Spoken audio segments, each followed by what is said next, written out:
We've got ourselves a Super Bowl champion.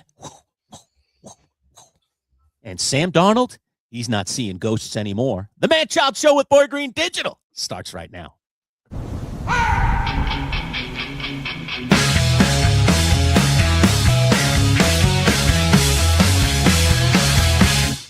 Let's go! It's time for the talk to you. Cause when closes for, it's always coming through. And Boy Green is always on the scene. And what you're always bringing to your live streaming. So get ready. Get ready, cause here they come.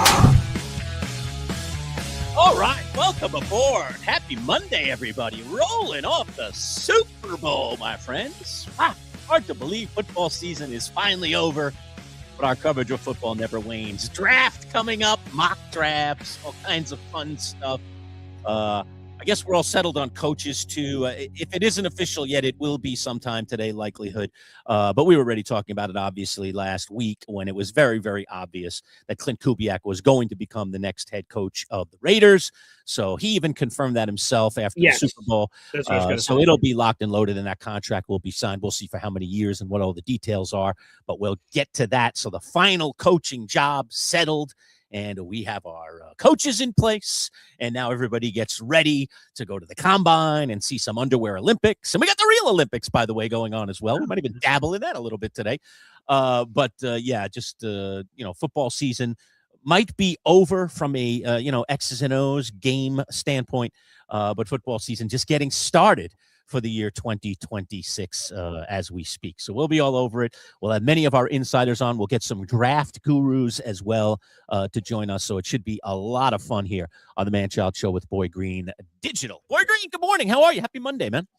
Well, I'm doing great. And by the way, everybody, thanks for coming on in. Appreciate you. Like the video on YouTube if you're coming on into the room. And it's time to give some flowers presented by our friends over at Creative Florist. It's time to give some flowers to the one and only Sam Darnold, baby. He wins the Super Bowl. I've got the jersey hanging up here behind me. I am so proud. I'm so happy for Sam. I think this is one of the greatest redemption stories in sports history. He's the first quarterback in NFL history to flop between 5 different teams before finally winning the big one. No quarterback has ever done that before. So magical journey, and Jet fans unite as you see all the confetti here on the screen of Sam Darnold. Not only, winning the Super Bowl, beating the Patriots for the first time in his career. He had never beaten the Patriots, and to beat them in blowout fashion. I mean, man, it just checked off every possible box on the list. So congratulations to the football immortal known as Sam Darnold. I saw yesterday you posted some pictures on social. You had quite the feast at your house, huh? Your fiance, oh yes, Tatiana, delivering the goods for you, man. I didn't have nearly the feast. I ordered in some wings and just had some brews and some wings and some chips. Didn't get all overly fancy. This for me was one of those Super Bowl. Many years I've gone to parties and stuff, but this was one of those ones where it was just me and the dog, and just hanging out, listening to the game, appreciating that I could not be in a noisy environment, but rather in a kind of a focused environment to watch the game. Unfortunately, especially the first half of that game, I mean, that thing was a clunker. I mean, it was just, if you love, I guess, defense, and nobody able to pretty much move the ball other than Kenneth Walker bursting a run here or there.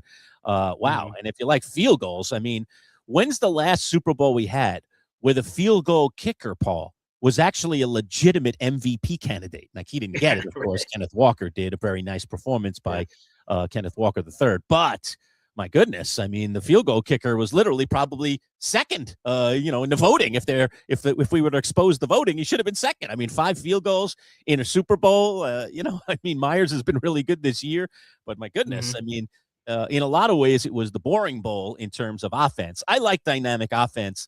I appreciated, even though the game was already out of hand, that in the fourth quarter we actually saw, some completed passes down the field and some dynamic plays, because, come on. I mean, if you've watched Seattle this year, well, they certainly have buttered their bread on their defense all year long. They were dynamic offensively at times, especially Jackson Smith and Jigba, and we just never got to see much of that in the game yesterday until the waning moments when it really didn't matter anymore. Yeah, that's true. Again, there was a lot of defense. I got to give a huge tip of the cap to, oh, here's a trivia question, Lurch. Has there ever been a Super Bowl MVP from a losing team? Yes or no? And if so, do you know who it is? Okay. For some reason, I'm pretty sure there has been. Am I right Okay. on that part? Okay. Am I Is correct? Manchild right that there has been a Super Bowl MVP I might be from thinking of a a different. It might be a different losing sport that I'm thinking of. team? Hold on, I'm not locked Is on that yet. Don't give me Oh, the answer yet. Don't give me the answer yet. I'm okay. not locked on that yet. So Okay. why am All I right. thinking that maybe it was in one of the other sports? Now I'm going to stick to my original answer. I'm going to say Okay. yes. It's possible that maybe it has happened over the what do we have? Super Bowl 60 and 60 Yeah, Super. yes. Okay, let's see. Is Mitch all right? That is correct. I am correct. Okay. All Yes, right. you're correct. All right. Part A of Now, the question. Good. Now, who is it? now more difficult. Who is it? Ooh. Could you give me the decade? Would you be willing to give me that little nugget? Sure, it was the 70s. Okay, in the 70s. Okay. Okay, in the 70s. Oh, the great 70s where disco music was hitting the dial and Yeah, DJs were talking like this on the radio. that's right. The And I'll tell you 70s. that this individual is still alive. Yeah. I don't know if that does anything for you, but he's still alive. He is 89 years young. Wow. I'm gonna need a little of your help, unfortunately. Can Okay, I ask you another question and get a sure. yes or Go no ahead. answer? Only yes or no. All right. Is it a quarterback? It is not. Okay. That helps my deductive reasoning because I was thinking of two possible quarterbacks who could have fit that Okay, mold. So it's not a quarterback. definitely not. Is it a defensive player? I'm thinking it is. It is a defensive player. I Okay. can confirm that. Yes. Okay. Thought so. Okay. 70s defensive player Yeah. on a losing team. Hmm. I don't have a great guess. I just can't Okay. conjure up the right team, which would even Okay. possibly get me to the right guy. Is it a Yeah. name I would know 100%? Maybe I not. consider Oh, a you. little bit of doubt. Well, Okay. no. The only thing is, I consider you. Yes. I have a different font of knowledge than you do. I go back there. Right. Yeah. So, like, long story short, I don't want to call you a football historian, but like that you treasure the game. I would A think history of the most. game, though. Yeah. Well, I don't know. I was about to say I think most fans would know this name, but maybe not. I don't know. I'm a Okay. football nerd, so maybe only I know it. I don't know, but I would think so. He played on a very prominent team. It would be hard not to know. I would think this person, but maybe not. Deacon Jones. I don't know. Just throwing out a name. It's not Deacon Jones. I can tell. I'll give you one more hint. He was a member of the Dallas Cowboys. Ooh. Oh. Oh. Oh. So Oh. that's Oh. as strong of a hint as I could possibly provide. Wow. Wow. Wow. Yeah. Wow. Okay. So America's team, Dallas like Cowboys that gets a special 70s. spotlight. Yes. Randy White. It is not Randy White. I'll give it to you. It is Chuck Howley, the linebacker for the Okay. Dallas I would Cowboys. not have thought of that. He was Super Bowl MVP in Super Bowl V when the Baltimore Colts beat the Dallas Cowboys 16-13. It was Wow. Chuck Howley. He is the only ever Super Bowl MVP of a losing team. And it came up this morning. People were asking me, is it allowed? I said, of Mm. course it's allowed. But like, Mhm. imagine it now in 2026. Imagine yesterday's scene. The confetti is pouring down from the high heavens. Roger Goodell is up on the stage. Jody Allen, the Seattle Seahawks owner, is up on the stage. And then you have a random Patriot just sort of hovering on stage as you go, oh, congratulations, Seahawks. By the way, the Super Bowl MVP is this random guy back here. Like, I just think because it'd have to be a unique scenario. Maybe there's a LeBron James-esque effort from a losing team that you just Yeah. can't deny maybe in the future. But I don't think it's ever going to happen. That's one of those records I think never flops or never gets broken. And the only reason I bring it up is if you were to give it to somebody else, Christian Gonzalez, the star cornerback for the Yeah. Patriots, prevented some of those big plays you wish would have happened. A JSN touchdown, a massive Rashid Shaheed bomb from Sam Darnold. If Christian Gonzalez didn't get his hand in there on both of those plays, those could have been game-changing, massive plays. And I think without Christian Gonzalez, if he somehow got sick yesterday, Seattle wins 45 to like 10. I mean, they would have, I think, really destroyed the New England Patriots even more so. The game was closer because of Gonzo. So, no, I just want to give a big shout out to Christian Gonzalez because I thought he did a marvelous job yesterday. And by the way, here's the food spread for my fiance real quick on the screen. I mean, oh my goodness. And like, she made all this fried food crazy, man. See, I can't eat fried food like that. Like fried food and me, you know, I guess somewhere along the line, I crossed some age threshold, and it said, "Okay, you're done with that now." Okay, that's you left that one in the dust. So but that does look delicious. So like, here's what we have on the screen. We got some pretzel chicken, so it's just chicken, but it's breaded in pretzel, so which is terrific. We have some meatballs there that she made, which are great. Do the meatballs. I like the potato skin there too. That looks like a loaded potato skin. I was just about to say she did a delicious job. It has bacon infused in it with some cheese, so it's a very well done. She take a needle and stick it in there. 100%, exactly right. That's it, like what you do with the turkey. And then you have like now. I'm not normally a fan of this sort of thing, but she did a marvelous job. It's sort of the equivalent of a pizza log. That inside that burrito looking item right there, that's sort of hanging at a diagonal balance. There's pepperoni, cheese. She sort of made it from scratch, a pizza log, which is great. So there's some of that action. I mean, it was just marvelous. And again, to your point, Lurch, like normally I go out somewhere to a Super Bowl party or something, or go to someone's house that I know and we watch a Super Bowl together. This is one of the first time in a long time that I've watched a Super Bowl at my house, and we had no guest. And the great news is leftovers, baby. So for you, baby. That would have been more for everyone else. So yes, people are complimenting it, saying the pretzel chicken looks phenomenal. It was terrific. And actually, as a matter of fact, I was just having some of it right here before we started the show. So congratulations and a massive shout out to my fiance. She made a massive food spread, which was delicious. Getting all kinds of comments on the food. I'll just jump in a couple of them. We got pretzel chicken. Sounds awesome. Right? We got R&R for fun saying, "You are seriously killing yourself with that food. Eat some plants already." No, I'd rather go out in a blaze of glory than last a little longer because I ate grass like a cow. Pop this one up. I hit the wrong one. That's not fun food. That's poison. It's possibly true. It just depends on what your stomach can take. I mean, if my stomach could still take that kind of stuff, I'd be all about it. Come on, man. I'm a little more cautious in what I eat. But I had some wings. Wings are not good for you, but I pounded some wings yesterday. I was like, come on, I got to do some wings. It's the Super Bowl, you know. I got to. That's what I thought we were going to do before we volunteered to make a spread. I thought we were just going to order some pizza and wings, and there you go, baby. Cholesterol be gone. Who cares, man? Holy crow! 100%. Hey, the Super Bowl should be one of those days for most people you can let go a little. That's what I said to myself. Absolutely. Right. You can let go. A free pass. Do whatever, we'll figure it out. I watch it with the weekly leftovers. I don't like the idea. Okay, you let go yesterday. It's time to ease back into some plants. That's a good point. Our friend R&R just sit there, right? He's back into some plants the rest of the week because some veggies on the plate will get the job done. Hey, by the way, I want to mention this real quick, and you can run a little scroll on the bottom of the screen about this just to give people some info. But this coming Saturday is Valentine's Day, my friends. Valentine's Day. And if you've been paying attention to the show, very recently we added a couple of brand new sponsors. We're very happy to welcome aboard Sharkies, the Allen Floral Group, and as you see directly above Boy Green and I in the center of the screen, right up there, Northeast Roofing Professionals, who is our presenting sponsor, presents all our videos. You can check out all of those people, but in particular this week, you may want to work with our friends from the Allen Floral Group, and you see it right below you there. AllenFloralGroup.com is their website. If you use the code MANCHILD10 for any online orders this week, because Saturday is Valentine's Day, you'll save yourself 10% off your order. So online, AllenFloralGroup.com. And this is, it's Monday. I mean, get ahead. Order your flowers now, early part of the week, so that you obviously have them in time for Valentine's Day, and you can save 10% off. The Allen Floral Group is right here in central New York.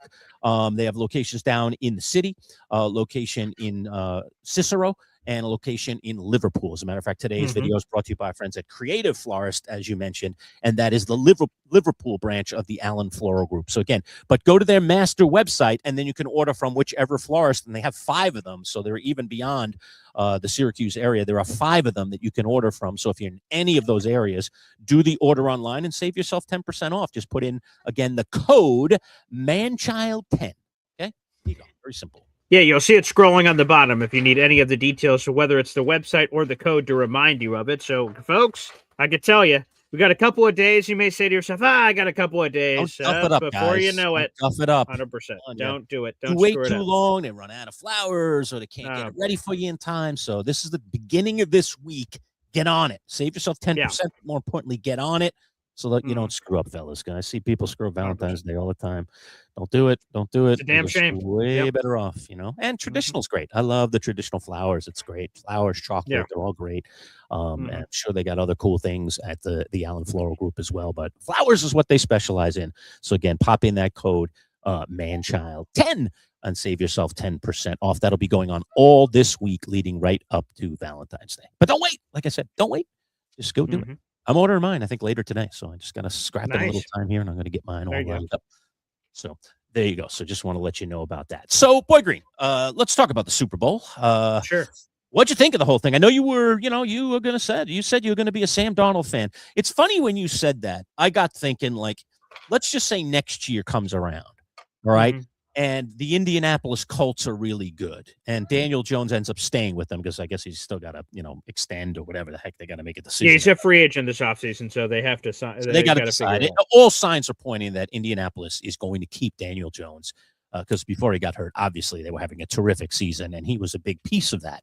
So one would think they're not going to dummy. It makes sense for both parties, right? He blew out his Achilles. He was doing great with them. Bring him back. Let him rehab. Probably sign him to like a 2-year deal. A low cap number this year so he can recover. Again, my assumption is he's going to miss a large chunk of the season next year from the timing of when he got hurt, but it makes sense. He was copacetic with the Colts. They were copacetic with him. They're going to need another quarterback in the meantime, but yeah, I fully expect him to return. Yes. And I was going to make this point, but one of our commenters did, so I'll give that commenter some credit here. How do you dump a QB who just won 14 games for you? The Vikings fans have to be sick. I mean, so think about it, right? I mean, the Vikings made the decision, we're going to stick with J.J. McCarthy. All right. And we're not going to re-sign Sam Darnold, who had a terrific year with them, and they had won all those games, So, I agree. And now Darnold is, he's probably going to be in Seattle for the next 5+ years. They'll extend him and get him locked in. And I think that, in all likelihood, that Indianapolis will keep Daniel Jones. And so will we as Giant fans be kicking ourselves in a few years if indeed, in the same way, that Indianapolis team got their act together for a full season, Jones stayed healthy, and they end up winning the Super Bowl, God forbid. But I just wonder, I was thinking about this as you were saying the whole Darnold thing that you were rooting for him. I was like, I don't know if I'd root for Daniel Jones if the Colts were in the Super Bowl next year. I don't know. I just feel, again, different strokes for different folks. And maybe you feel differently about Darnold as a Jet than I do as Jones as a Giant. Because in my opinion, Jones as a Giant, I'll speak from that perspective. Then I'll let you speak of Darnold as a Giant. In my opinion, Jones, the Giant, was given every opportunity by 2 different regimes to prove his worth. To prove that he was worth the contract extension, to prove that he was, which he got, by the way, to prove that he could, get the team on the winning side of things, to prove that he could get the team to the playoffs. And I know he did once under Brian Dable. But in the end, when the Giants said, all right, we're out, I was like, I'm out too. Like, it's over. He's been given enough chances. We need to start winning now. He's clearly not the recipe for that. Let's get out of this thing now while we can. So I don't think the Giants blew anything. I mean, I honestly, if I was sitting in their chairs in their home offices, I would have made the same decisions, and it's a no regrets kind of thing. I have moved on to the next thing, and I am done. And I don't know that later on, hey, I pick up Daniel Jones here in the Super Bowl, I'm going, yeah, come on, Danny. Let's go, Danny Dimes. I don't think so. I think I'd be like, sack that, sack that bleeper. Come on, man. I hate that guy. He was a bum for us, man. I'm not rooting for him. He stunk it up. We gave him tons of money, tons of chances. We even extended him, shipped off Saquon Barkley in order to keep him because we were under some kind of financial duress. And I'm going to root for him in the Super Bowl. I don't think so. So I don't see. Let me give you a scenario. Tell me what the difference is with Sam Darnold. Okay. Yeah, before I even do that, I'm going to give you a scenario, and you tell me you've been injected with truth serum. I have you on top of the mountain. Okay, I've looked into the crystal ball. I know what the Super Bowl is going to be next year. Okay, the Indianapolis Colts and Daniel Jones have won the AFC. They're representing the Super Bowl. Daniel Jones got healthy halfway through the year, and he took over, and he got him all the way to the Super Bowl. The team on the other side are the Dallas Cowboys, America's team. And now I ask you, and now we're in our show. It's Super Bowl week again. Hey, Manchild, who are you rooting for in this game? Danny Dimes, a.k.a. Indiana Jones of the Colts, or the Dallas Cowboys? Your answer is what? My answer is simple. It's not even require any thinking at all. Simple. Wow. Okay, my answer is I'm rooting for Indianapolis. But I don't know if Okay. I'm rooting for Jones, but I'm rooting for Indianapolis. He just happens to be on the team and happens to be the quarterback in that scenario. So I'm rooting for Indianapolis 100%. But it am I doesn't rooting change for the Daniel Indian. Jones? Okay. I don't know. Maybe I just want, like yesterday, a big defensive scrap and let the defense score a couple of tutties. Right. We're in good shape.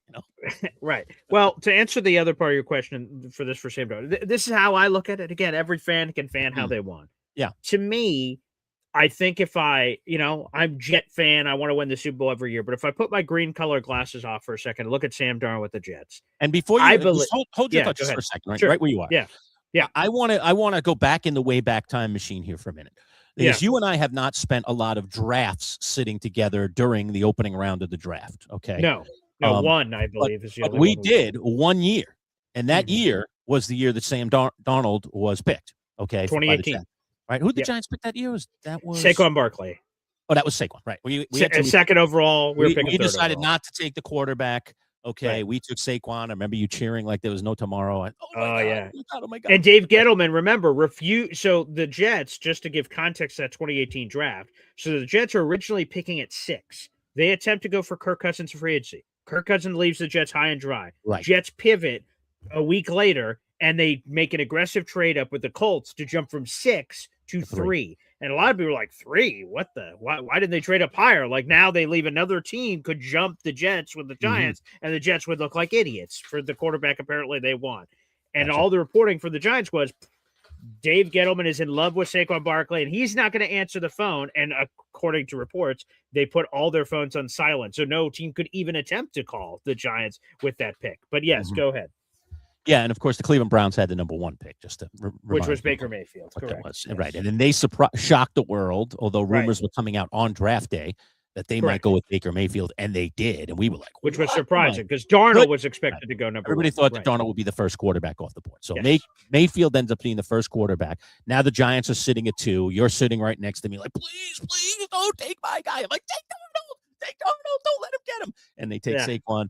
And so as soon as that happens, you're jumping up in the chair. And then I'm hoping because like anything can happen in the draft, so you never even know if you're going to get I remember how excited you were that the Jets got their man, but that man doesn't end up being your man. So it's very curious to me that you got your man. Yeah. He didn't get it done for you. I know he had some moments, but he didn't get it done for you in the end. You jettisoned him off essentially for a bag of beans. All right. And now you're happy for him. So again, pick up your story where you left off. But I just wanted to qualify that because I remember the very genesis of your fandom for Sam Darnold, the Jet. You wouldn't have been rooting for Sam Darnold if he became a Giant. If the Giants picked him, you would have hated Sam Darnold. So he became your guy, but he couldn't stick as your guy. So pick up your story where you left off. Tell me how you can still love this guy and want to root for him for another team in the Super Bowl. Yeah, so again, every fan can fan how they want out of the audience. I feel like if I take off my green color glasses, just look at the Jets Darnold situation, what went wrong. To me, I believe the Jets failed Sam Darnold a lot more than Sam Darnold failed the Jets. Joe Douglas, after Sam Darnold was drafted, he went over to his parents, and everyone covered this. He told Sam Darnold's parents, I promise you, I'm going to give protection and playmakers to your son, and we're going to do all this crazy stuff. We're going to win games and all this other jazz. And Joe Douglas went to do the opposite. They had like one of the worst offensive lines in the league. They didn't give him playmakers. And now we're 3 years into his career. 3 years have come and gone for Sam Darnold. And now the Jets are sitting here. It's 2021. The Jets have to make a choice. Do we keep Sam Darnold and trade the number 2 overall pick for a king's ransom? Everyone thinks this quarterback draft is going to be like the second coming. So do you trade that pick where the Jets could have gotten 1 million picks? San Francisco ended up trading to 3, the pick right before the Jets. It gave up 3 first-round picks. So the Jets could have at least gotten that, if not more, from another team if they wanted to do that. And they could have used those assets to build around Sam Darnold if they chose. Or You trade away Sam Darnold and you take a quarterback at number 2 overall. You reset the rookie clock and you go in that direction. A lot of debate that offseason. What to do. The Jets decide, of course, to trade Sam Darnold. And they got pretty good value. They got a 2nd-round pick, a 4th-round pick, a 6th-round pick. They got 3 picks. Very nice for Sam Darnold. But they decide to do that. And I will be honest, in that moment, taking myself back, I believe people can have receipts, I suppose, that I was for the decision of going to Zach Wilson because it said, oh, well, you're resetting the clock. And if this is as historic of a draft as it seems, you would have had to pay Darnold. Like, it makes sense. Yes. This was before Daniel Jones, so I wouldn't have known this now, but I will reference it now with the hindsight of the last couple of years. Mm-hmm. Do you do the 4-year deal for $140 million to Sam Darnold, but you're not completely certain of him, or do you trade him and then reset the clock, which is what they decided to do? Right. So they traded him. The thing that why years later he's now with the Seattle Seahawks and he wins the Super Bowl, and it's not an act. I didn't fake root for Sam. I wore this jersey behind me on my body. I have a Sam Darnold fat head in the middle of my hallway, full size. His 6'3" Patuki lives in my hallway now. And I can verify that. I remember last year. Okay, well, 2 years ago, really. I guess it really is. Yeah. We always on the radio show would make our preseason picks before the season started. Who's winning what division? Who's going to the Super Bowl? How things are going? You remember already, and you boldly, at the beginning of the season prior to this one, so going back approximately 2 years ago, all right, right. You picked the Minnesota Vikings to win their division and to get to the Super Bowl. I don't remember if you picked them to win the Super Bowl, but you had them in the Super Bowl. All right, I did. I had them losing to the Jets. And I was like, I remember like making my picks and going, the Vikings, like, what is that all about? Not even realizing, Sam Darnold is over there on the Vikings. Yeah, he's going to win MVP, I said. That's my guy, Sam Darnold. He's going to win the MVP. I'm like, you're rooting for this guy who used to be with you, who's now on another team, like, and he's going to. You want him to go win over there? I mean, that's despicable, man. What are you doing? Right. So I remember just having the whole conversation with you, and you were at that point still a Sam Darnold fan, despite the fact that he was no longer wearing green. At that point, he was wearing purple, for crying out loud, and you were like, who cares? I love the purple. He goes, I love Sammy. So I'm not surprised, knowing your history with Sam Darnold, that you were rooting for him in the Super Bowl yesterday. Hell, I'll tell you this. We could go back a year. The tail of the tape is out there on my YouTube channel. Last year, when the Jets were clearly going to go for a new quarterback, I begged the gods, Jets, go to Sam Darnold and bring him back home. He's a free agent. Sign him. I'm willing to give him the crazy deal he wants. You look at him coming off of Minnesota. He's been around a couple of quarterback minds like Kyle Shanahan and Kevin O'Connell. Now is the time. Bring the promised prince back home and let's go win the whole thing. And I wanted him. But I thought in my head, I'm like, would he choose to come back to the Jets with other options? I'm not so sure. And he didn't, of course. And he goes to Seattle, and then he wins the Super Bowl this year. So, again, so happy for Sam. Nothing fake about it. Some Jet fans in the universe may have given just because they hate the Patriots. Maybe it's your thing. You hate the Cowboys, so that's why you're rooting. Maybe some people were that way. But for me, it was super simple. I love the kid. After the Super Bowl, the first people he thanks are his parents for believing in him. Like, man, he's just such a good kid. And the other reason why I love Sam, and I think a lot of Jet fans will agree with this, is he's never bashed the team. When jokes are made at NFL award shows and they cut the camera to Sam Darnold, he's not laughing, slapping the table. When they say, hey, the magical journey, you just won the Super Bowl, huh? Where you started with the Jets. How is it? Like, he had many opportunities to dunk on the Jets if he wanted to, and he never did. He always did. But he's definitely. But go to other guys, right? Aaron Rodgers, he freaking goes out of his way to make fun of the Jets all the time, and he was there, and it hurts Jet fans because this was a guy we once loved, and for him to, in the public eye, just throw stuff at us all the time, it hurts when you have Jets that come here. Devontae Adams, another one, he was getting ready for a Rams-Panthers playoff game. Nothing to do with the Jets. There's no reason the Jets would even come up. And of Devontae Adams' own accord, when he's being asked a random question, he's like, well, thank God I'm not on the Jets anymore. And I'm like, what the? Like, people are just randomly dumping on the Jets. So, like, that is infuriating. So to see Sam, a guy who had, in theory, in my opinion, every reason to dunk on the Jets because they didn't do enough for him, he never has. He's always been above board as far as that's concerned. And that I've respected the hell out of. Yeah. Okay. So look, all right. I appreciate that. And he's not an effusive guy. He's a very kind of humble-esque guy.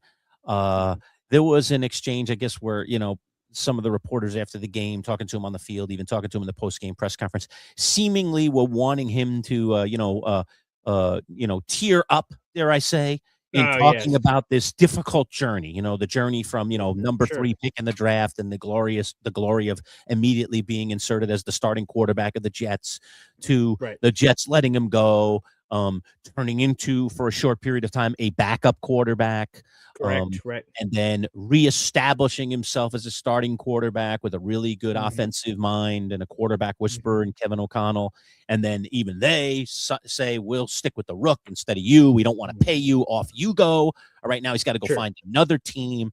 And he's lucky enough to land with this Seattle team. And in year 1, he wins a championship. Like, you think about the journey and you say, like, come on, man. Like, there has to be kind of this, like, nobody else believed in me, but I believed in myself. But he doesn't handle it that way.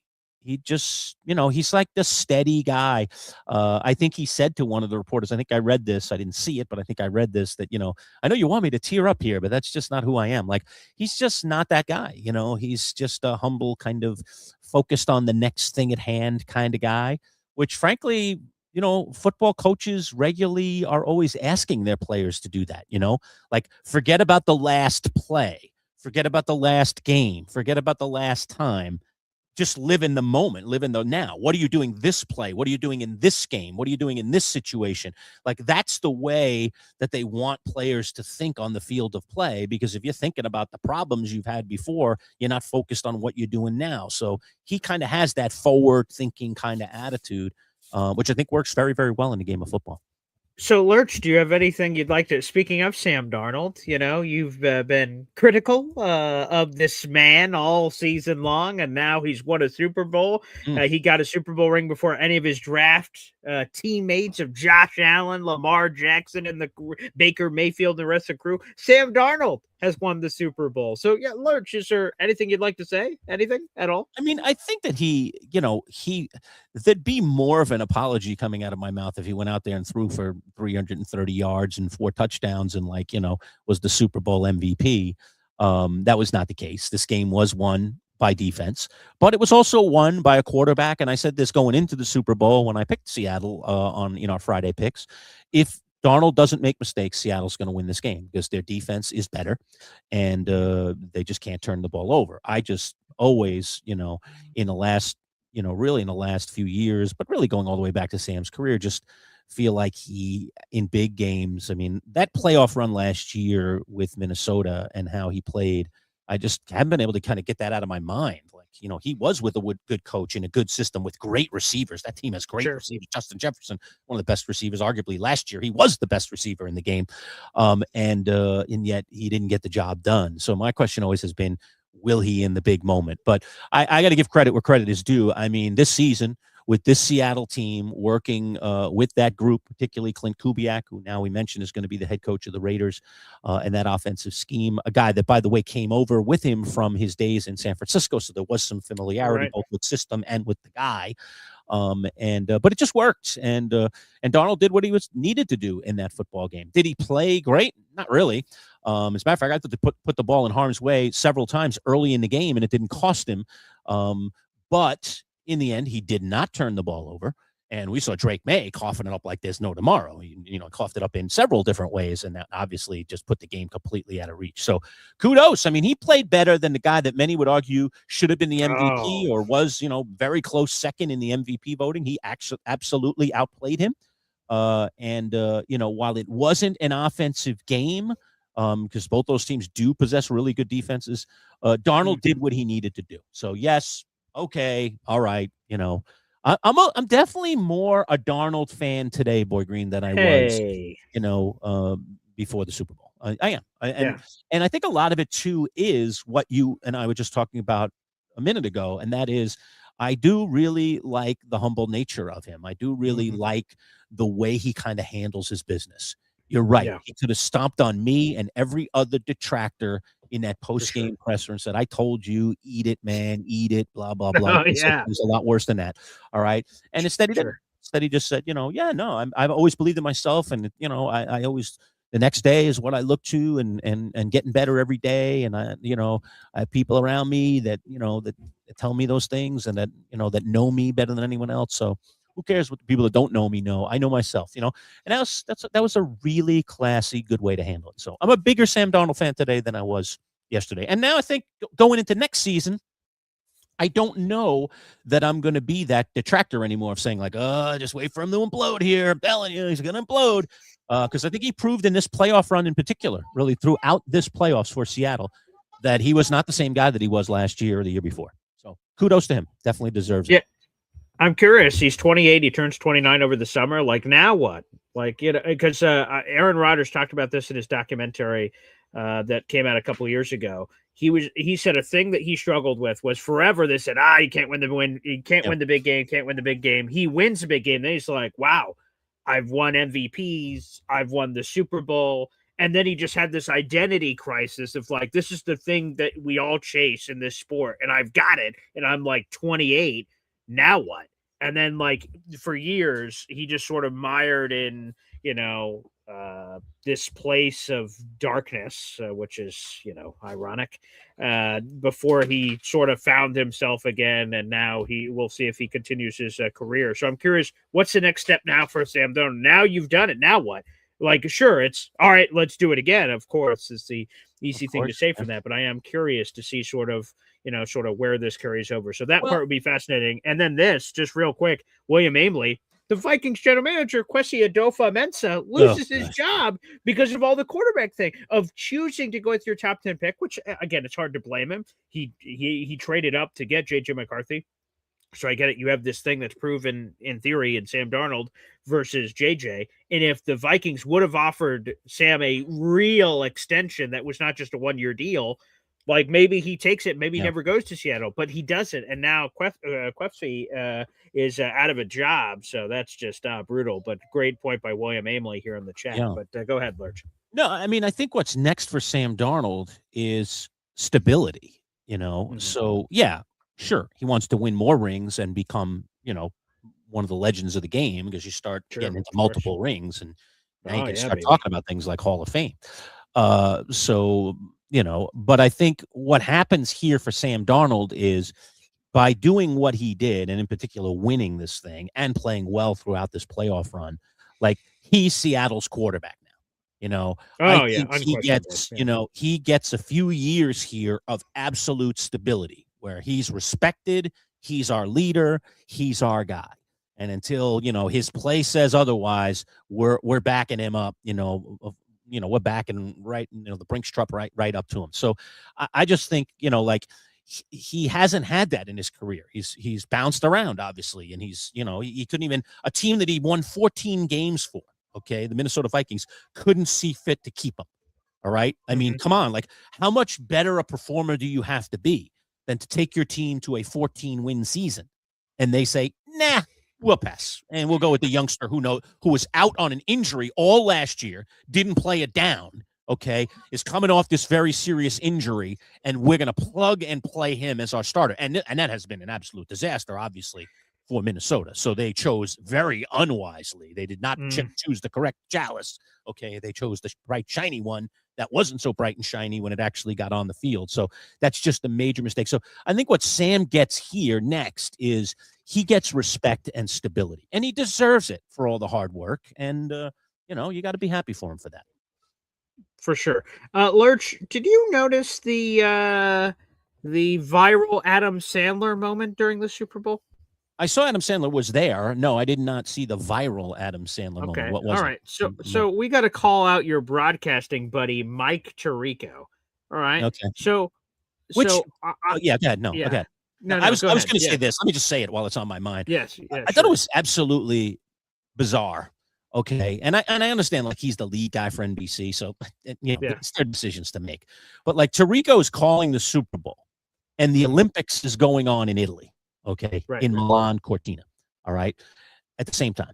And Tirico is obviously the host of the Olympics, as well as, by the way, he's calling the Super Bowl today. And literally, like, they had Olympic coverage after the game. They had like an hour or so of Olympic coverage after the game, wrapped up on NBC to wrap up the day's events. and Tirico was hosting the Olympics literally from the field after the Super Bowl. He was hosting, like, weird. you know, a couple of times I even came to him. He's standing on the field, and there's like confetti everywhere, and people just still mulling about the field, and the lights were still on. And Tirico is reading his scripts. Like, I mean, isn't that a little bit of overkill? Like, couldn't they just had someone else handle the hosting duties over there in Italy and let Mike? So he gets there, right? And I'm sure he's on a plane today, guaranteed. Yeah, he's on a plane today, if not last night. Okay, he's headed to Cortina, and he's going to be there for the rest of the Olympics, unless he's doing it studio in the States. But usually the host is over there, so I assume he's going to be over there pronto. I don't know exactly what's going on there, but yeah, that was just kind of like, okay. I mean, like, don't they have other capable people? I mean, you know, they got Terry Gannon, they got other people over there that are very capable of hosting a night of the Olympics instead of having Tirico do it from on the field. Like, I don't know, it just seemed a little wacky to me. But anyway, make your point. It's just a side weird thing that just bothered me. Yeah, so I'm just watching Super Bowl, enjoying it as most do. And, you know, they come back from break, and Mike Tirico goes, let's highlight some of the celebrities that are here tonight. Oh, here's Bon Jovi. He's out there. Oh, okay. Yeah, I was actually caught this moment. Go ahead.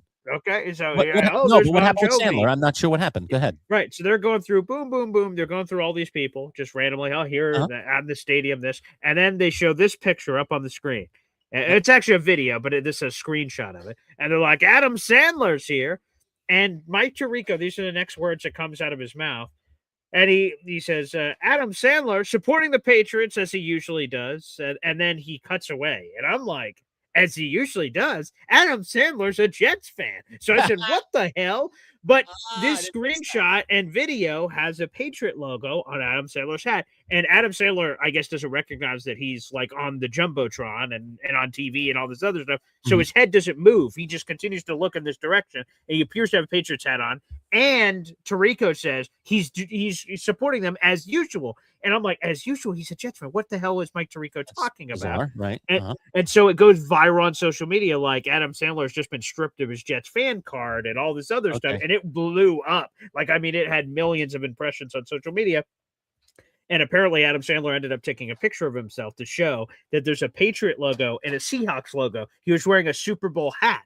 So Mike Tirico, not a Patriot hat. Yeah, right. So Mike Tirico spoke at a turn. I guess I don't know if he just tried to do it off the cuff and say, Patriot, there he is. But like, and I was like, what the? So yeah, by the way, so at first I was like, Adam Sandler, what the hell, man? But I'm like, well, it's not your fault. It's Tirico's fault for saying this nonsense. Come on, Tirico, you're supposed to be some professional broadcaster and diehard Jets fan. Adam Sandler, you're saying celebrating them as normal. And it wasn't like he did a joke. Like, yep, supporting them as normal, like as in a joke to be sarcastic. He said it straight. And I'm like, what the? Yeah. So, by the way, what the hell is going on? He absolutely believed it. He saw the logo and he just made the assumption rather than knowing the fandom of said celebrities. And I understand. Look, Tirico's human, but here's the but, okay? When you are doing it at that level and you are getting paid the kind of money he gets paid to call games and to do things like the Olympics, then you just can't make those mistakes. Otherwise, get ready for the public scrutiny. So, you know, and Adam Sandler's a big deal. You know? He's not just some random celebrity. Like, he's a very well-known, like Kevin James, another well-known Jets fan. Like, come on, man. And by the way, Adam Sandler, don't wear the hat with the Patriot logo on it. There's just casual Super Bowl hats that says Super Bowl 60 on it with no logos. Don't be wearing. You're a Jets fan. Don't be wearing no hat that has a Patriot logo on it. That's point disgusting. Number 2. You got all kinds of problems. Fed that hat, right? He doesn't own that hat.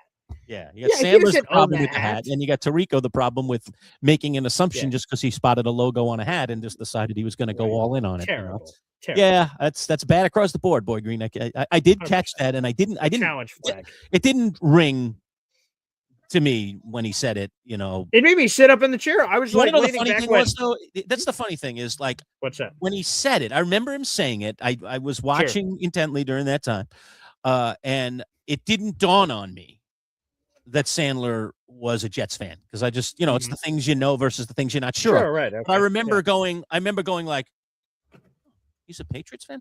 Like, I like questioned it for like a half a second, you know, in my mind. But then you move on, right? He's a Patriot fan? Oh, okay. Yeah. So I just accepted it as fact, but I was like, it felt like it wasn't right. Like there was something in me that was saying, I don't know about that. But it wasn't like, if I were a Jet fan, I would have been like, what is he talking about? If Sandler was a Giants fan, I would probably know it. And I'd be like, what? Of course. He's a Giants fan, you idiot. But I wasn't sure. I just thought it didn't seem right but I just let it go because it's a Super Bowl and there's other things going on. Like they just Yeah, move right on past. but to your point, it's the Super Bowl, so he's saying this to millions of people around the universe. So that again, it just got me up in my chair. And I'm like, what? And right, Sandler wakes up today, or doesn't even wake up today. Puts his, looks at his phone 2 minutes later, and he's getting clinged with messages. What the hell? When did you turn to the Patriots? And he's thinking, what's going on? What has been said? What has happened here in the last 10 seconds that has completely turned my texting and email world upside down, my social world upside down?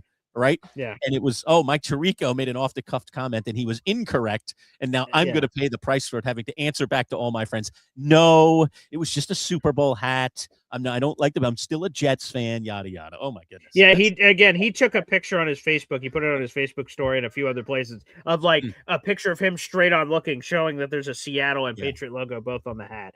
Because he must have his phone must have been blowing up. So, but like you said, when you are a celebrity and you're likely going to be shown on television at some point, best to do what you said, which is just get one with just the Super Bowl logo and no other logos. There's all kinds of hats out there with that. Nobody accuses you of being one or the other. So definitely not. Oh boy. But me, I mean, again, as you know, I am wearing all my Giants gear today. You see my Saquon Barkley jersey over my shoulder here today. Nice. But that changes periodically. That jersey changes periodically. My hat changes almost every day. And I will wear other hats. I have Chargers hats. I got, college hats. I've got a Lions hat, Bengals hat. I got all kinds of hats. So I'm an equal opportunity logo wearer. Even though I'm a diehard Giant fan, I don't find it offensive to throw on a Steeler cap, on a given day. I like football and I like a lot of teams. And so I don't mind. And I like logos. I like the designer quality. So I don't want to have an NY on my head every single day of my life. I like to have other things on my head from time to time. So, and a lot of people don't get that about me. And I just try to say, well, that's who I am. I don't, I'm a Giants fan. Doesn't change. Yeah, sure. But you don't have a Cowboys hat on anywhere, do you? Right. Right. There are certain lines I won't cross. Correct. And the Cowboys would be one of them. You won't catch me wearing Eagles garb ever. I don't think I'd ever put a Commander's cap on either. I don't think that'd ever happen. So there are certain teams, Patriots, no way. I don't think I'd ever put on Patriots garb. I don't like them either. So there are certain teams that I absolutely dislike. I say, no, thank you. Not going to put it on no matter what, under any circumstance. But there are other hats I would wear. I mean, I'm no Packers fan, but I like the Packers logo. I could see myself wearing a Packers hat if I had a reason to wear one. So anyway, don't have any in my closet, but maybe I will sometime down the road. Yeah, there you go. But that's funny. That's kind of funny how, fan bases, especially when it comes to celebrities, go goo gaga if God forbid you're wearing a different logo in a different occasion. So all takes, right? Probably better to be safe than sorry, especially when you're going to be on national television and that fan base is going to be watching intently and then pointing their finger at you and saying, "What are you? You're not one of us. Yeah. You're not one of us anymore. So back away, pal. Yeah, you're not one of us." All right. Again, want to remind you, you've seen the scroll running underneath us about our friends at the Allen Floral Group. 10% off your Valentine's Day flower orders by just going online to allenfloralgroup.com and typing in the promo code Manchild10. So if you want to get your lovely some flowers this week, go see our friends at the Allen Floral Group. As a matter of fact, let's take 30 seconds, learn a little bit more about one of those shops. It's our friends at Creative Florist in Liverpool. We'll be right back.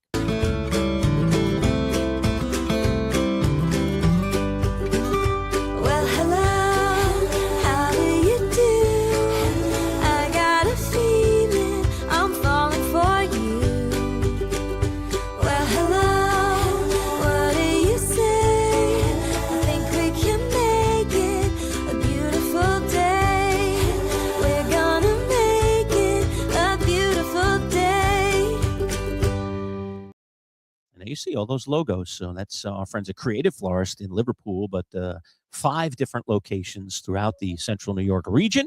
And again, the best way to do it is just go to allenfloralgroup.com and you can see all of the florists right there. So whichever one is closest to you, maybe that's the one you want to order from. And this is for online orders only. So again, you have to go online to allenfloralgroup.com and then use the code Manchild10. You'll get 10% off your Valentine's flowers. Valentine's Day is this Saturday, guys. So, be caught sleeping. Don't be caught sleeping at the wheel, my friends. Also, we started it a little over a week ago, Boy Green. I'm still mailing out all kinds of things to people. I've become a postal service of some sort, but we now do have membership on our channel.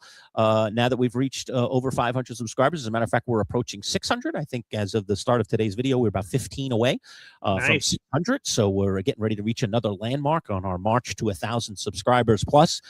So if you're not a subscriber, please subscribe today. And if you want to support the channel, the best way that you can do it is with membership.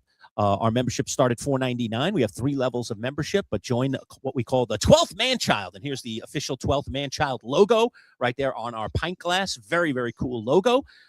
And we also have really cool emojis that you can use as a member of the 12th Manchild just for being a member.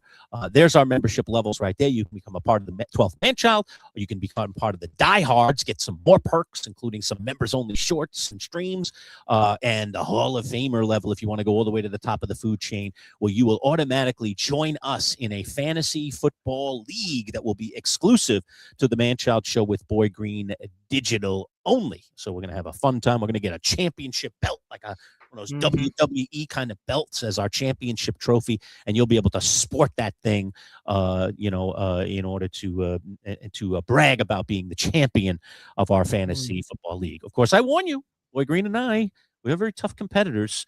We have had our fantasy league, the Champs League, which is our top league. It's the one we've had the longest, for 9 years, correct, BG, including this year? 9 years? That is correct. No, I just did the math. For 9 years. We've had a fantasy football league, very competitive. We have some fantasy football insiders and experts who join us on the show who are part of that league as well.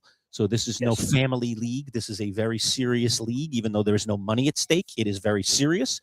And of the 9 seasons, I have won 3 now. I'm the only 3-time winner. Boy Green has won twice. We faced each other, by the way, in the championship game for the 2nd time in our history this year.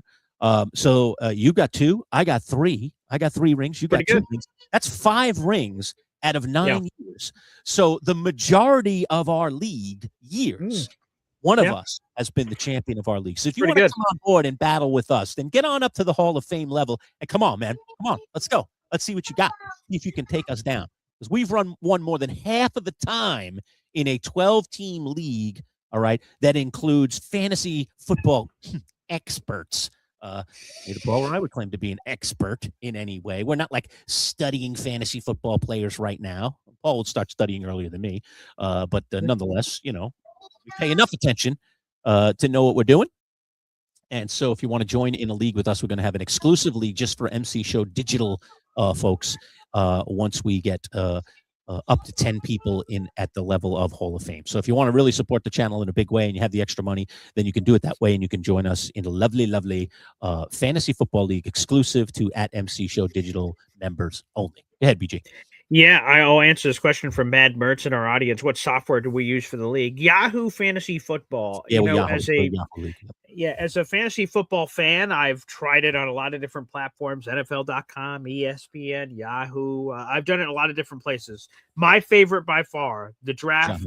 The draft portal when you do the online version, the roster capabilities of moving positions, depth chart, and everything. I just love the look.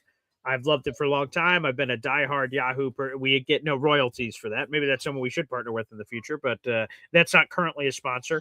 But I have been a big fan of their products for a long time, and that's been our exclusive home for the history of our show. So, yes, that is Yahoo Fantasy Football for that. Yes.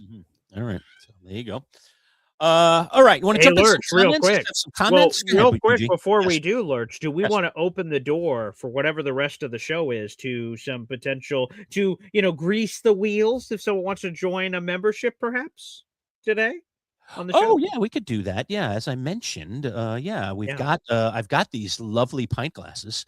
All right. One side is the 12th Manchild logo. That's the organization you're joining if you become a member of our channel. The other side has our brand new Manchild Show with Boy Green logo, which we recently changed just to kind of give it a nice update.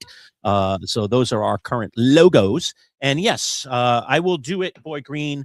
The next 2 people who sign up at any level of membership for us, I will ship you free, essentially, one of our pint glasses. All right. So if you want to join right now at MC Show Digital and click the join, any level subscriber, we will give you a pint glass for the first 2 people who jump in. I will mail you out that pint glass later this week. You'll have it sipping beers and froths from it by early next week. So feel free to do that during the course of today's broadcast. Yeah, real quick. So, folks, for those who don't know, and you may never have done it before, we're streaming live in multiple places, MC Show Digital, at BoyGreen25, and on my Twitter, at BoyGreen25 as well. I'm going to throw this up on the screen here.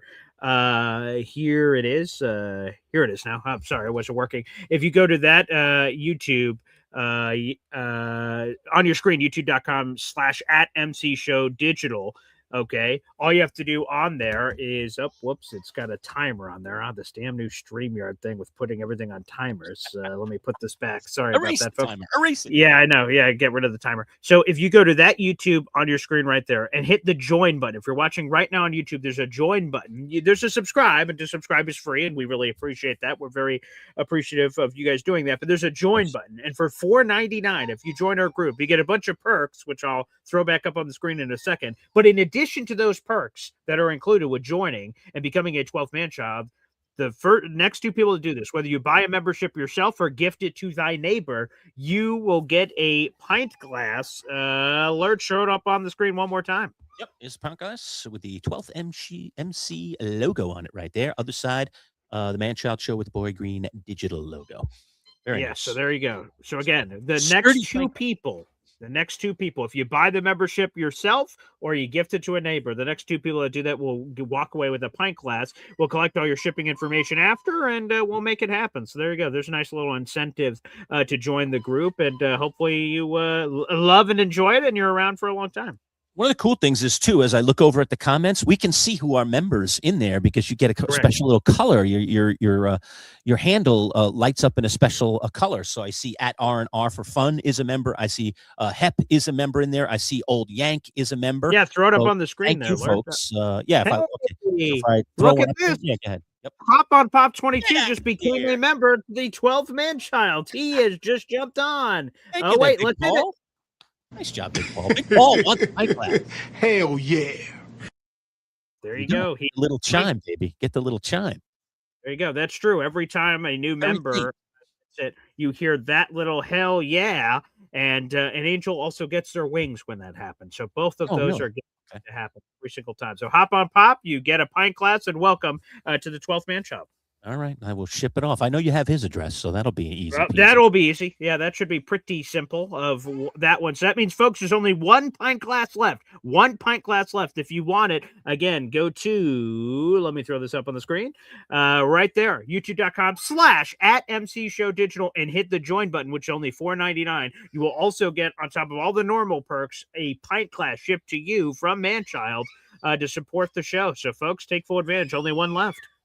By the way, I know I've been taking on the charge, Boy Green, of setting up our little store, a little store. Yes, right. Yeah. Because we also are now, because we are at a certain level in YouTube memberships, able to set up a little store where people can buy merch. So we're setting up a little merch shop. I have an important meeting later this week with our merch executive, our merch consultant, and I'm hoping by next Monday, by the time we hit this show next week, that our merch shop will be set up. So I'm working on that at the end of this week very diligently. I've been in a dialogue with a good friend of mine who's really, really familiar with how things work in the YouTube world. And so he's helping me set up this merch shop. So I wanted to be very particular. And so he's going to help me get it set up. So hopefully by next Monday, literally, you won't, it's nice to win stuff for free. But sure, if you want to buy a pint glass, you want to buy any of the other merch that we're going to be putting out, you'll be able to do that on your own right through our merch shop, which will come right through this YouTube channel at MC Show Digital. So that'll be a lot of fun too. It's fun doing stuff like this, getting to create stuff, with our brand on it as we grow from this little tiny pimple that we were at 0 subscribers a little over 6 months ago to now nearly 600 subscribers and climbing. So again, cannot even tell you, folks. I know I say it time and time again, but I can't even tell you. Without you, we're nothing. We need your support, and we depend on your support, and we thank you for your support. It's just really, really nice that people want to come in here and hear us chat and join us. and have some fun that way. As a matter of fact, Boy Green, since I'm feeling into giving way, let's open up the phone lines. Some people chime in on the phone lines if they want to chime with us. We're going to hang till about 12:30 today, so we got about another 30 minutes to go in the show. But why not squeeze in some phone calls? You want to talk to us about the Super Bowl? I wonder if there are other Jet fans out there. I know many of our subscribers have come over from your Boy Green 25, your Boy Green daily show, and our Jets fans. So we do have a lot of Jet fans who are now subscribers of at MC Show Digital, and thank you guys very much for your support as well.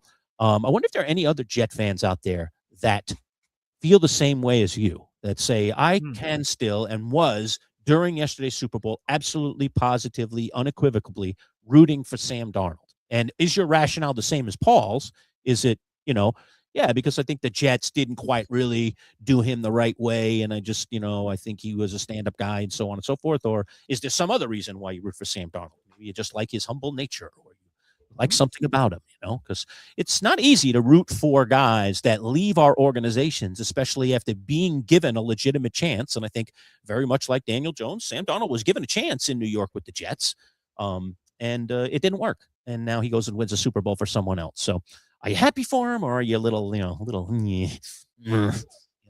come on, man. Why couldn't you be that guy when you were with us? Why couldn't you throw those passes when you were on our team? Why couldn't you make those decisions when you were over here with us? We could have used you, pal. As a matter of fact, we expended the third pick in the draft thinking you could do all those things, and you didn't do much of them for us. So I'm just curious. I think it's a very interesting little storyline. So, folks, that is now that no matter where you're watching, again, there's a lot of different ways you could be coming into the show. If you're watching on YouTube, whether that's the MC Show Digital YouTube or my YouTube channel, @BoyGreen25, the call-in link is pinned in both particular chats if you guys would like to call into the show. Again, that is on the Boy Green channel and the MC Show Digital channel. All you have to do is call into the program to feel free to hop on and take full advantage. And by the way, real quick, I see Pop celebrating. I'm a member! And I know for some people it's difficult. I've explained it to some people to how to get through, whether you do it from the phone or you do it from the computer, and make sure that there's no funky activity happening here. So I know sometimes it's difficult for other people. So again, folks, I would just suggest this. Your preferred way to join, if you are going to join, and we have one more pint class left for the next person that joins in, I would suggest joining in from your computer so you avoid some issues. What I've figured out is that that's been the best way for people to join, make it the easiest way, and no financial issues. It appears that jumping in on the laptop, again, go to our YouTube channel, MC Show Digital, and you should see right under the live video that we're doing right now, a join button on your screen. Click that, and again, the next person that does that will get a pint glass. Yeah, definitely do it on laptop. You avoid some third-party fees and stuff that we don't want you to have to incur. We don't control that. That. We don't control that. It comes from outside of us. So just do it on the laptop, and then you will pay exactly what we said you were going to pay. All right, Boy Green, let's take some phone calls, as they say. Okay, well, let's do it. Without further ado, let's throw him in. It is Bill Aimley kicking us off. What's up, Bill? Hey, how's it going, gentlemen? Good today. How are you? Yes. Good. What'd you think of the Super Bowl? Oh, I loved it. It was well played despite the score. The Patriots did give it their all, but Seattle's team was obviously overall much more talented, and they were able to make the plays when they needed to.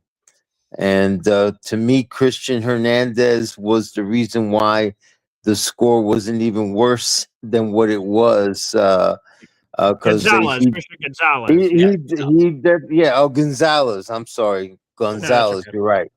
Yeah, he definitely saved the touchdown and a couple of big receptions there. So he was pretty solid. Happy for Sam. And I know that the minority of Jet fans who were hoping the Pats would win were hoping that would cause Woody to say, "All right, AG, you're out." That's pretty much the reason why they were hoping that the Pats would win, to kind of rub it into Woody's nose, and he fire AG, which isn't going to happen. He's going to get a year, or at least part of the year. I mean, I guess it could really go south in the first 8 games, and maybe it won't even take the year. But I remain like Paul. I mean, I don't know that I'm quite where Paul is in terms of his, almost unwavering support for AG. But I just don't. I just think a year's not enough, and I just think I want to see him a second year and see if he can get this right. And if it really does go sideways in year 2, then I would probably join the Jake Asmans of the world and say, yeah, it might be time. But I think he deserves at least 2 years. That's what I think. Right. I fully expect him to be the coach for the next 2 years, because obviously it's going to take at least that to rebuild the roster to where it should be. And I'm pretty sure that we will be able to get our quarterback in 2027 if the crop is as good as everyone is saying, because that's been the question mark. What if it turns out to be as bad as this one? Then the Jets might get screwed unless they can make a trade with one of the teams above them. But I fully expect AG to be the coach for the next couple of years to straighten this all out. A lot of the coaching hires he's making is pretty good. Can't complain. I'm expecting the team to start turning it around, playing much better quality football and pulling out a few wins. And who knows, maybe if I get lucky, I'll attend a game or two myself. Just to experience the Meadowlands, because the last game I saw was at Shea Stadium, just to give you guys an idea, back in the late 70s against the St. Louis Cardinals rather than the Arizona Cardinals. Yeah, so it's been a while, to say the least. Well, I'll tell you this, Bill. If you're going to go to a game, again, hopefully we'll have this information sooner rather than later. We're going to have the tailgate, so I'd love to meet you in person for the first time. So, again, the schedule drops in the middle of May. I'm already in communication with the Jets behind the scenes about the entire selection process, which is quite extensive, to figure out all that jazz. But I'd love nothing more than for you to go. So hopefully we know that here in the quote unquote near future. That's a relative term to use, but we'll know in May what game we're going to. So hopefully that ends up being the same one for you, Bill. And by the way, real quick, congratulations. Mad Mertz is locked in the final membership. Nice. Congrats to Mad Mertz. There you go. Mad Mertz. Quick shout out real quick. Make sure, I guess I don't. Oh, I do have it over here still. Mad Mertz, congratulations. You did just receive a pint glass from Manchild, but reach out to me on any of this. My email is here, paulaesdinjr@gmail.com, or any social media. It is @boygreen25. Boy, B-O-Y, Green, Green, and then the digits 25. That's Twitter, Instagram, Facebook, whichever you prefer. Reach out ASAP. I'll get your information, Matt Mertz, and then we'll get that pint glass shipped out to you. So the sooner you do that, the sooner we'll get that shipped out to you. I just want to make sure we threw that out in the universe. So congratulations. I'm back at the post office this weekend. I've been to a couple of Jake's get-togethers, so it'll be a nice change of pace to come and see you guys at a tailgate. Cool.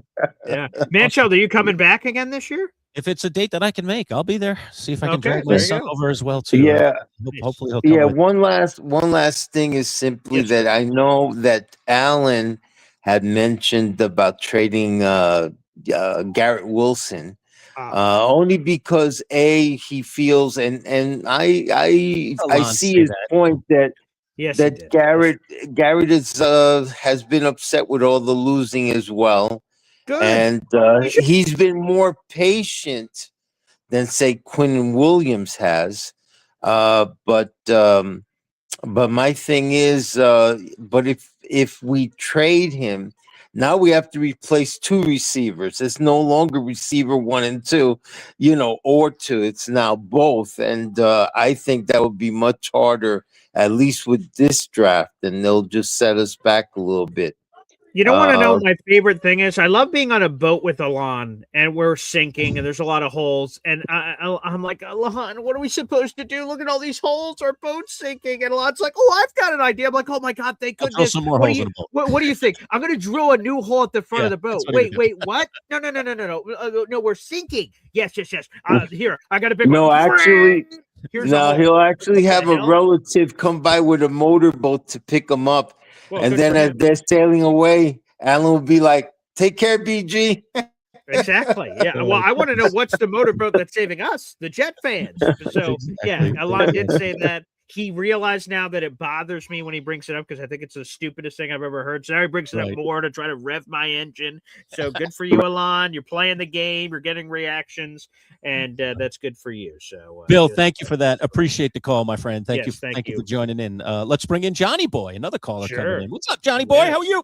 Hey, Lurch, what's going on? BG. What's going on, man? Looking good today. Look at you. Yeah, he's very fresh, very dapper. Very fresh. Yes. Yeah, a couple meetings I got today, so have to show face and et cetera, et cetera. Yeah. All right, Johnny Boy, you don't have to answer this question, but feel free. Are we wearing some pinstripe pants down there, or are we going pajamas? Because, do you not have to stand up in these meetings? Are we wearing flip flops and shorts down there, or what? What's happening? I got pants. I'll take your word for it. All right. Oh, wow. Okay, you're about to show us the whole show. He's got real trousers on, Boy Green. The whole night. Okay, good. Trousers. Okay, good. Okay, great. All right, I believe you. Sure, man. Regardless, it's pants, man, all day, every day. All right, there you go. God bless America. Yeah, but go ahead, Joe. What's on your mind? So, Lurch, you were saying a little bit about Sam Darnold, but I also wanted to ask you something about your team as well. So I'll get that to after the Sam Darnold combo. I feel like the Jets organization failed him because the best receiver he had with us was Robbie Anderson, chosen, and he threw some of those balls that you're saying that he threw last night. He did that with the Jets. He just had Robbie, chosen, Anderson as his wide receiver one, and we never put the correct weapons around him. We said we were going to. We told his parents that he was the future, just to literally pull the rug right under his feet. Now, do I think that he needed to go through everything that he went through to be at the position he's at now? I think so, right? Because he says it on the presser later on towards the end of it. He's like, yeah, I wasn't as good as I am now in the very beginning, but it took when I went to San Francisco and I had Shannon there and he was being able to kind of teach me a little bit more on how to be a better quarterback, I guess. I don't know, but it sucks to see him do that because we all as fans, as diehard fans, that don't just off the rip say, oh, he sucked, get him out of here, or anything, right? Very similar to the AG. You saw the potential that was there. It was always there. He always had the talent. I mean, I remember seeing him run that, I think it was like 60 yards yesterday in the game, right? That pocket for him was collapsing, and he kept moving his feet, shoveling up, shoveling down, going around, doing something that a lot of other quarterbacks in the league don't really do, and he was still able to try to get that done. So let me ask you this, though, John Boy. Okay, I get your position. Now let me ask you this: you're the Jets, and you're in the position. What was it? 4 years in, Paul, when they jettisoned him after his third year. After his third year, okay. So he's coming into year 4. Usually, year 4 is kind of that. Like, you're going to extend the guy, or unless you're going to go the fifth-year option was that offseason. You're going to go into that fifth-year option or the franchise tag world, which nobody really loves to be in with a player, especially a quarterback or a big-time player, because it just ticks off the player, that you're not continuing with them and giving them a second contract that they feel that they deserve. Would you, if you were the Jets GM, have kept Sam Darnold at that point? Or did you think, like Boy Green did, and we talked about this a lot on the radio years ago when this all went down, that moving into a draft that looked like it had several potential good quarterbacks, including the guy they picked, Zach Wilson, was the right thing to do? So did you see it as the right thing or the wrong thing at the time? I thought it was the wrong thing at the time because to this day, I still believe that the quarterback that right now is better than the quarterback that's unknown. Normally, the quarterbacks that are coming into the top of the draft order are coming into bad places, right? That they've been bad. So for me, very true. I saw, because the Mike LaFleur hire already happened, and so that was occurring. And I was excited because I was like, oh man, look at his brother and what he's doing, so that right there for me, I was like, oh, he's finally going to get a real OC that's going to be able to fully use his talent, you know? And unfortunately, this just didn't happen.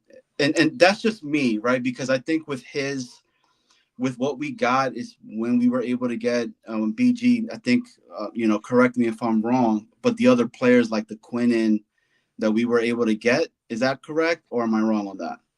So repeat that one more time.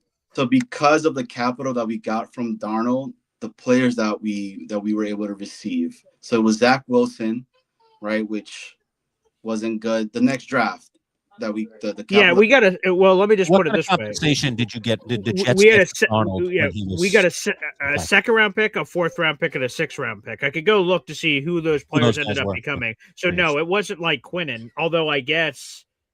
No, because Quinnen was already drafted. He was drafted in 2019. So no, Quinnen wasn't a part of that.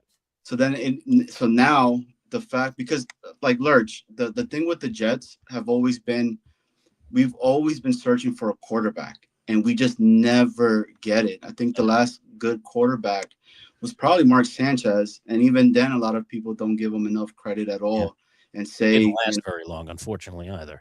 Exactly. So like, it just sucks. You know, because quarterback purgatory is the worst. It's the worst place to be. The Giants have been there for a while now, not as long as the Jets, but the Giants have been there for a while. We know your pain, man. Definitely know your pain. Yeah, Johnny, I hadn't thought about this in a while. Like, oh, what happened to that second, fourth, and sixth round pick? What did it turn into? So that sixth round pick got traded like a million times, but ultimately it was used on Jason Pinnock, who was with the Jets for a brief time, went to the Giants for a brief time, and then was in San Francisco. So he's sort of a middling player. Breece Hall was one of those picks. The Jets got Breece Hall out of it. And then Max Mitchell, an offensive lineman who's sort of a reserve backup offensive lineman. So really the only player of note was Breece Hall. And see that, and that's what I'm saying, Lurch. It's like, so we get these picks. You know what you have in Sam Darnold. The potential's always been there. The talent's there, but it never works for us. You know, it takes them to go somewhere else. Because some people say that the New York Jets is the, house for quarterbacks. We'll house them for a little bit. We break them really well. Then we give them to another organization and they flourish, which I don't think is true. But Lurch, I wanted to ask you this. First off, I appreciate your content. Content is awesome. If you guys have not been watching this, what are you guys doing? Please make sure to hit the like, hit the sub. It is because it's all sports, and I enjoy it. And you're a Met fan, so you see the pain that we feel, right? Dreamweaver. You see when he was walking to Anyways, the Matt Nagy pickup. Yes. How do you feel about that? Do you think that holds any weight, and it's more of a Harbaugh is going to be essentially really taking over the offense, even though I know he's not an offensive-minded guy? Does Dart benefit from that, or you think you're going to see a decline in Dart? How excited are you for that pick with the pick? Yeah, we talked about this a little bit last week. I'm a little lukewarm about Nagy, but there really were limited guys out there. I think just from a personal perspective and just knowing a little bit about his accomplishments as an offensive coordinator, I was starting to say maybe it should be Cliff Kingsbury. I thought he did a good job, the year before this past season with young Jaden Daniels. So why not, have a guy like that working with Dart, since it seems so obvious that if the Giants are to succeed in the next couple of years, that they need somebody around Dart that really can be a stabilizing factor, can really be somebody that can shape and mold him into a really good NFL player. So I think that's a major, major concern. But now taking a look a little bit more, as lukewarm when it went down, now I'm a little bit warmer than I was, just because if you really look at Nagy's history, number one, I didn't realize he was a college quarterback himself, and actually a very successful one, albeit at Division II. He has a ton of experience, including head coaching experience, which I think always helps a coach to make a coach more well-rounded, to understand how an entire organization works and how difficult it is at that level to succeed as a head coach. We see them fail every year. We saw 10 guys fail this year at being head coach. That's a third of the league that people said, yeah, you're a failure. Get the heck out of here. So it's not easy to succeed. And he hung around for a while. And if you go back and look at the numbers that he had with the Bears, despite the fact that he was rolling out Mitch Trubisky every week as his quarterback, the numbers aren't bad. He actually has an over 500 record as a head coach. So I think, again, people develop reputations based on certain things, but I think sometimes when you take a closer look, it's not quite as bad as maybe the reputation that precedes him. My biggest thing in this whole thing with the Giants right now, and I think it's what a lot of Giant fans are thinking, is it's just kind of in Harbaugh we trust. That if John Harbaugh says it's good, it's good. We're going to go with it because we've been hurting for so long to have a leader. And now we feel like we have one, and we're just going to trust that leader. Now, hopefully our trust is not ill-advised. I don't think his track record says that it will be. Also, I think what they're trying to do, Johnny, and there's been a little bit of talk about this behind the scenes, and we'll see, but they haven't hired the quarterback's coach yet. And there's been a lot of rumors that T. Martin might be the guy that the Giants are targeting right now. I've heard his name mentioned several times. I've had some Giants insiders actually coming to me saying, if you're hearing anything about what's going on with the Giants QB coach thing. Also, there's an offensive line coach actually who's up here at Syracuse who has a lot of years in the NFL who's being rumored to maybe be the O-line coach for the Giants, which they still haven't hired that position either. So Harbaugh hasn't completely filled out his staff. But here's what I don't worry about. If Matt Nagy isn't the quarterback whisperer for Jackson Dart, then I have faith that John Harbaugh will be, that like he'll just say, okay, as CEO, I'm going to have to take a little more TLC in this little area of the team for now until I feel confident that the people that are over here working with this part of the operation are doing what I need them to do. So it's, like I said, to me, it's just in Harbaugh we trust. But I think a closer look at Nagy, to me, doesn't have him being as lukewarm a hire as I originally thought he would. Long answer to a simple question. And Lurch, so it's a part two to it, because my understanding, a lot of the noise and the bad rep that he was getting was from a lot of players, because he was trying to essentially change the way they maneuver, the way they play, and everything. Which, from what I hear, because I have family members that are big Chiefs fans, right, and they're kind of in it. I think a lot of that loud noise is coming from Mahomes' camp and talking about how he was trying to change him. But do you think that's truth or any truth to that? Like, and should us fans, right? Well, I'm not a fan of the Giants, but should us fans like think anything of that, or is that just all noise because they didn't essentially do well with him? Yeah.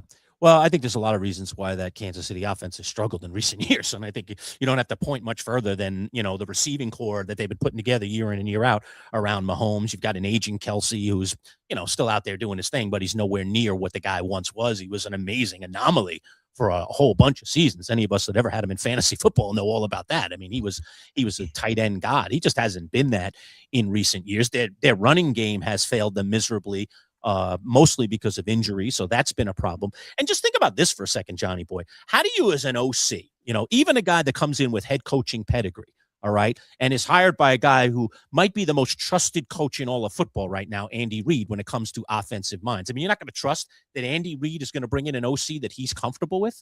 I mean, heck, he made Eric Bieniemy a star for a while. As a matter of fact, he's bringing him back. I mean, that guy couldn't get a head coaching job, but Andy Reid, made him into a guy that got serious consideration and put him in a place potentially to do that. Maybe he'll get his chance at some point down the road. But my point is this: it's an impossible situation almost as a offensive coordinator to come into an organization where Patrick Mahomes already established at the level that he's established as your QB. Like, how do you win? So you want to go in there and put your stamp on it. You want to, put your ideals, and then you have the quarterback who has way more power than you because he might be arguably the most powerful person in that organization going, yeah, I don't really love that coach. Or, I'm really kind of used to this. And it just becomes this rub. So I don't doubt that maybe there was a little bit of a rub, but I mean, coaches are supposed to coach. And the way a player gets coached is you trust the coach. You trust that the coach's experience, the things that the coach brings to the table, he is giving you things that are going to make you better. And if you're kind of like, I don't know, I kind of like this better and I'm more comfortable over here, and you're not willing to make yourself more uncomfortable, then you can have a little bit of that rub. So, but I don't think he was unceremoniously dumped out of Kansas City, in all honesty. Reed even apparently made a phone call to the Giants and spoke with John Harbaugh and gave him a very, very big vote of confidence. So I think there might be a little bit of noise there, but I don't think it's really all that much. But real quick, Johnny Boy, before we go on, I have a bone to pick with you, pal. I didn't do anything, man. I didn't do anything. It wasn't me. Sure. My fiance chimes in saying Johnny Boy looks more put together than you guys. What the hell? You're doing us up? You're showing up on the show dressed to the nines, trying to steal my beautiful fiance and 2 children and wonderful life? What the hell is going on, Johnny Boy? Look, I blame my mother. Okay, for the handsomeness, I guess. All right, well, and I blame my father for my smooth talking. So yeah, okay. Well, it's clearly working. So congratulations, as they say, I guess. Don't hate the player, hate the game, baby. Right? No, I'm kidding, man. You know that. She literally just said that. Don't hate the player. She immediately said that while you were saying that. So, wow, you guys are already in sync. Oh, good for you guys. Congratulations, I guess. Hey, but Lurch, BG, I really do appreciate the content you guys put together. I enjoy you guys both. Again, if you guys are not hitting the like or hitting the sub button, you guys are missing out. They are pumping so much content. And it's not just, Jets content, which I like to break that up, which is great as well. Mm-hmm. I can't wait to baseball. I mean, pitchers and catchers coming in soon, so there you go. Start.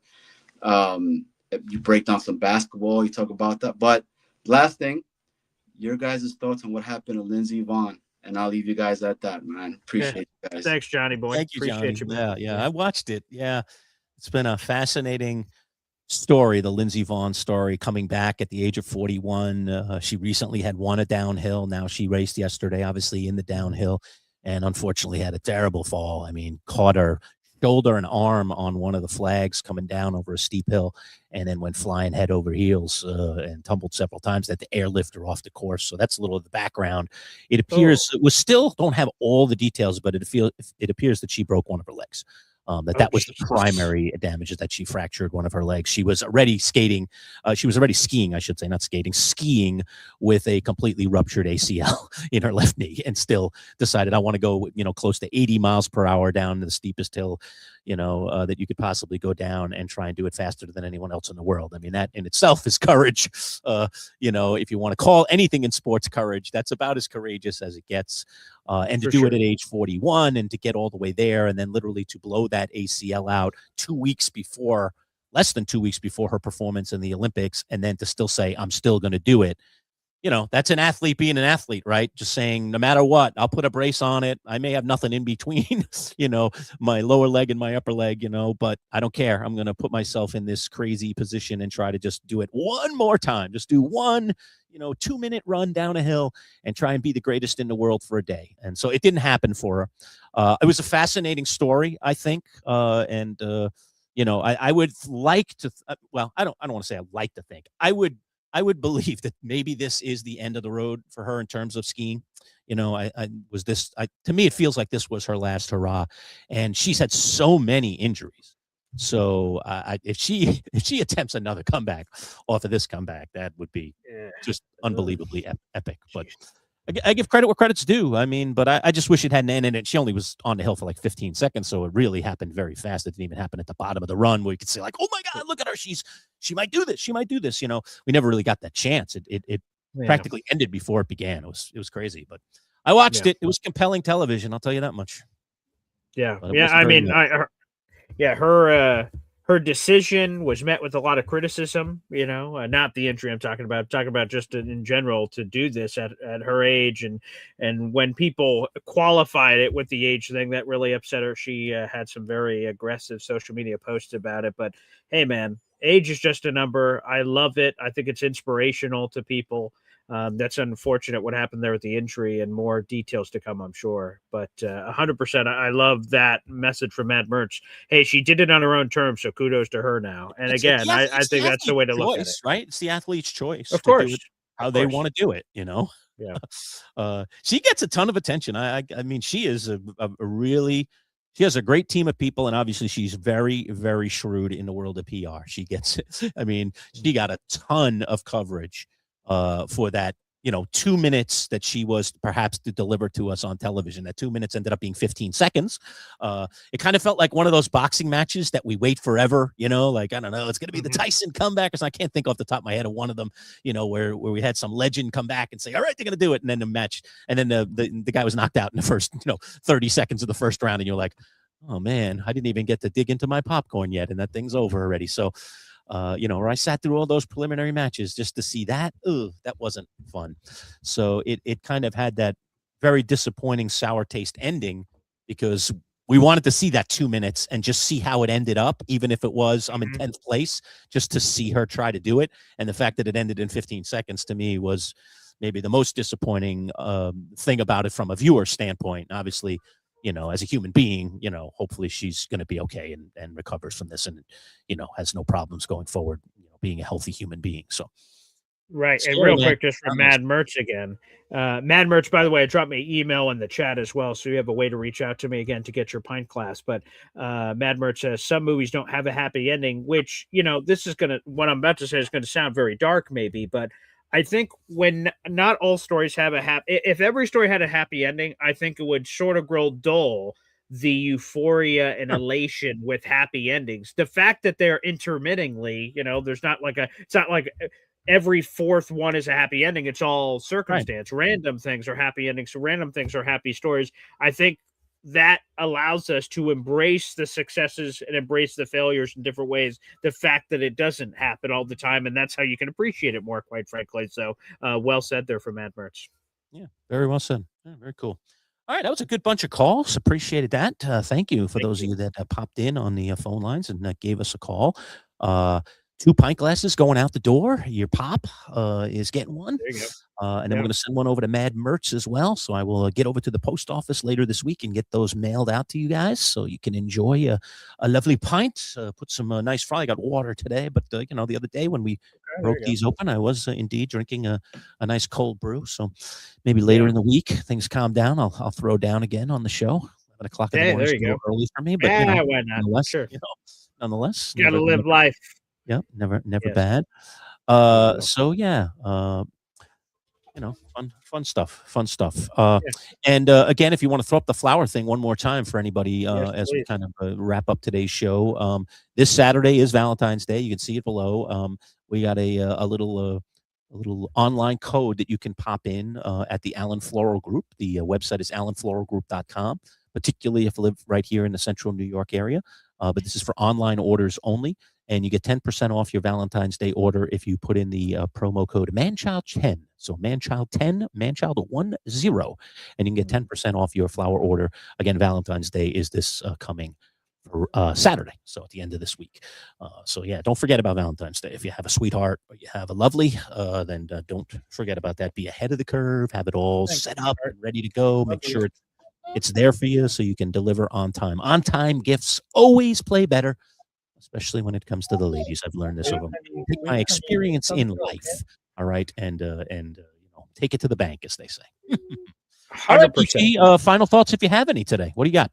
Yes, I saw a lot of people had Jets questions and things of that nature on Derek Carr, apparently considering to come out of retirement. There will be a Boy Green Daily show on that this week, so I'll give you my thoughts. I wrote a column about it already.